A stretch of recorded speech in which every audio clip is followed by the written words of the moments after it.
Bismillahirrahmanirrahim. Assalamualaikum warahmatullahi wabarakatuh. Perkenalkan, kami dari kelompok 10 akan memaparkan hasil diskusi kami tentang manajemen agregat. Pertama-tama, saya akan mengenalkan anggota kelompok saya terlebih dahulu. Yang pertama adalah Ayu Devi Amanah, NIM 4318036 sebagai pemateri keempat. Yang kedua, Wahidatul Hasanah dengan NIM 4318045 sebagai pemateri ketiga. Yang ketiga, Siti Rofiatin dengan NIM 4318077 sebagai pemateri kedua. Dan yang terakhir, saya sendiri, Amin Murtado dengan NIM 4318100.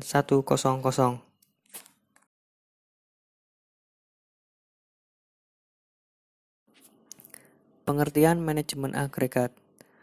Perencanaan agregat adalah keputusan perencanaan jangka menengah dengan horizon waktu 3 bulan sampai 1 tahun. Pada rentang ini, fasilitas fisik diasumsikan tetap selama masa perencanaan tersebut.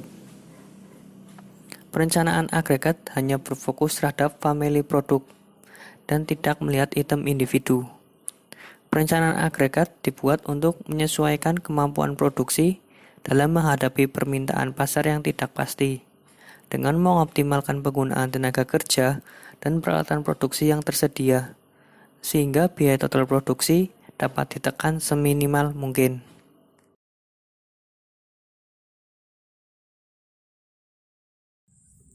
Selanjutnya, saya akan menjelaskan tentang strategi dalam perencanaan agregat.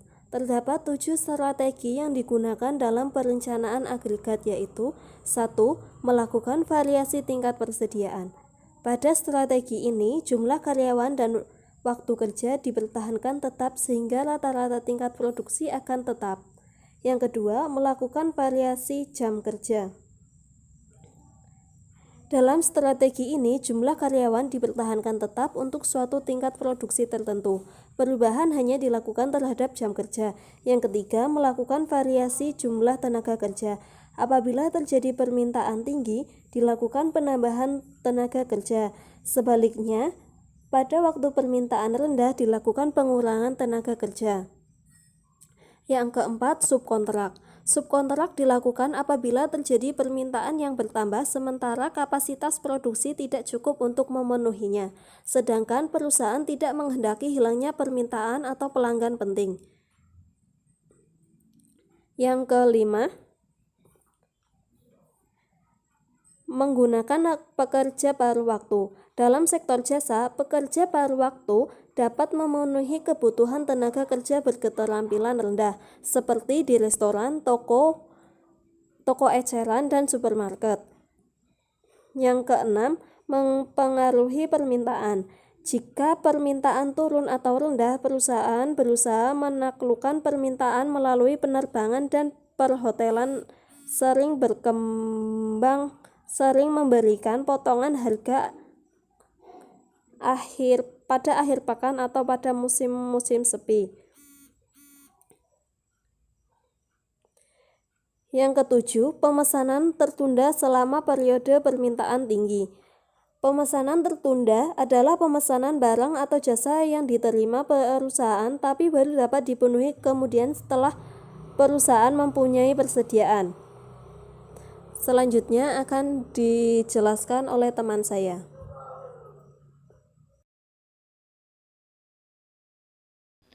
Selanjutnya, saya akan menjelaskan tentang fungsi dan tujuan perencanaan agregat.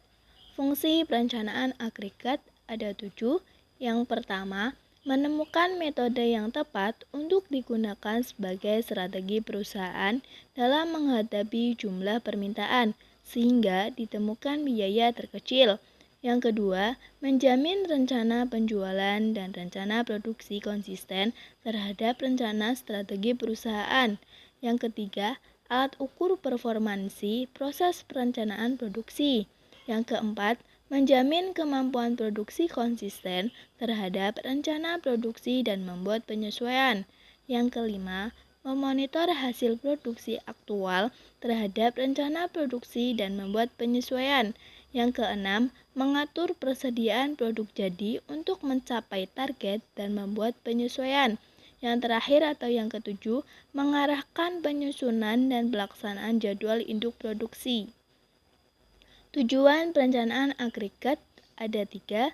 Yang pertama, mengembangkan perencanaan produksi yang visibel pada tingkat menyeluruh yang akan mencapai keseimbangan antara permintaan dan suplai dengan memperhatikan biaya minimal dari rencana produksi yang dibuat, walaupun biaya bukan satu-satunya bahan pertimbangan.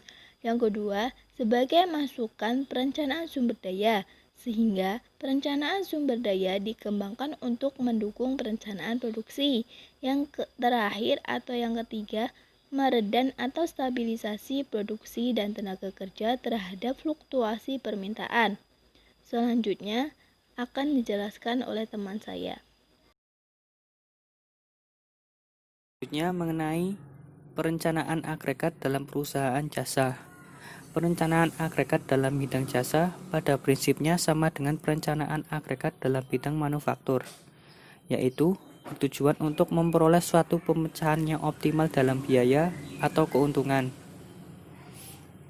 Dibandingkan dengan perusahaan manufaktur, strategi perencanaan agregat pada perusahaan jasa agak lebih terbatas, karena tidak mungkin dilakukan pengaturan persediaan sebagai sumber kapasitas. Dalam perusahaan jasa, strategi yang dilakukan lebih ke arah pengendalian permintaan atau pengendalian tenaga kerja.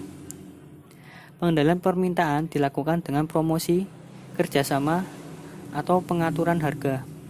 Sedangkan pengendalian kerja dilakukan dalam bentuk pengaturan jumlah karyawan. Selanjutnya akan dijelaskan oleh teman saya.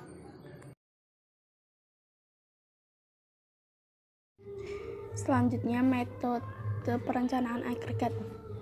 Yang pertama, perencanaan agregat dengan tabel. Tahap-tahap dalam perencanaan agregat yaitu: yang pertama, tentukan tingkat permintaan pada masing-masing periode. Yang kedua, tentukan kapasitas untuk waktu normal, lembut, dan subkontrak pada masing-masing periode. Yang ketiga, tentukan biaya tenaga kerja, biaya penambahan dan pengurangan tenaga kerja, biaya penyimpanan persediaan, dan biaya keluaran persediaan. Yang keempat, tentukan kebijakan perusahaan terhadap tenaga kerja dan tingkat persediaan. Yang kelima, kembangkan rencana alternatif dan uji biaya totalnya. Yang kedua, perencanaan agregat dengan pendekatan matematika. Pendekatan matematika dengan perencanaan agregat dapat dilakukan dengan berbagai metode, antara lain: yang pertama, metode transportasi; yang kedua, metode pemrograman linear; yang ketiga, metode kaidah keputusan linear; yang keempat, simulasi. Berikut hasil pemaparan dari kelompok kami. Lebih dan kurangnya mohon maaf. Terima kasih. Wassalamualaikum warahmatullahi wabarakatuh.